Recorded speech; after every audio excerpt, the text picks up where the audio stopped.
Распачаць знаёмства з горадам кіраўнікам СМІ і журналістам прапанавалі з баранавіцкага вытворчага баваўнянага аб'яднання.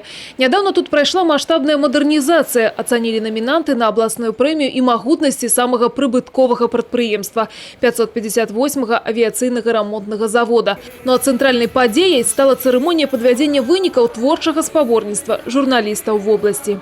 Областной журналистский конкурс – это еще одна очень хорошая традиция нашей Брещины.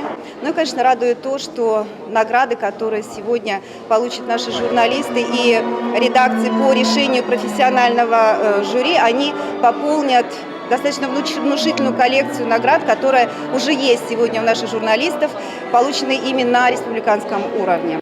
Пераможцаў конкурсу выбирали у 3 номинациях. Сярод областных, объединенных и региональных газет лепшая признана редакция областной газеты «Заря». В наш век, такой информационный век, когда очень много информации люди получают и из интернета, роль региональных средств массовой информации все равно остается очень важной, очень весомой, потому что кроме как региональные СМИ, вряд ли кто-то сможет донести больше информации о своем родном крае, о своем регионе.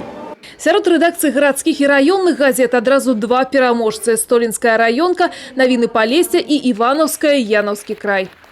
Это очень важно для нашего коллектива, потому что это дает новый толчок в нашем развитии, новое стремление всех наших сотрудников к творчеству. Конечно, я дякую всем тем, кто принял это решение, за то, что высоко оценили работу нашего коллектива.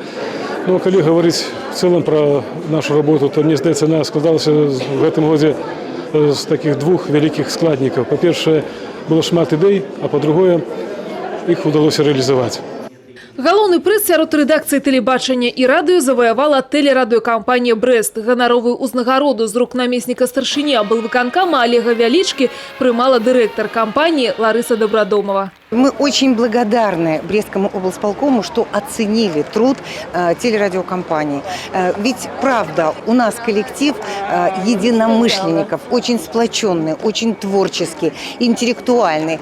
И мы всегда стремимся работать для нашего радиослушателя и для нашего телезрителя. Шмат узнагарод, дыпломаў, грамат і грашовых прэмій за плённую добрасумленную працу на ніве журналістыкі ў самых розных номинациях атрымалі яшчэ некалькі дзесяткаў журналистов и редакций газет.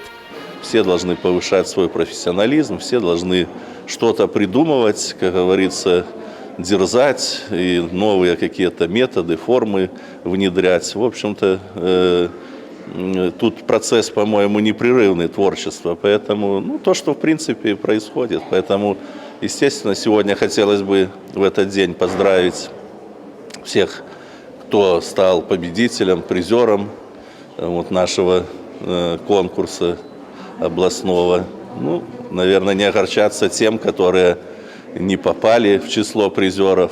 У них еще все впереди. Специальный диплом областной организации Белорусского союза журналистов атрымаў знаёмы Микола Прокопович. Знаёмы многим як шматгадовы аўтар і вядучы цыклу перадач «Край» тэлерадыёкампанія «Брэст». На тэлебачанні я з 75-го года, еще до этого было, правда, 3 года на радио, так что, как бачите, стаж сапраўды уже ветеранский. Что змянилось? Ну, змянилось многое, змянились люди, змянилась техніка, але, мне здаецца, застаецца і павінна заставацца самае галоўнае. Тое, пра што мы пішем, дзеля каго мы пішем, гэта людзі.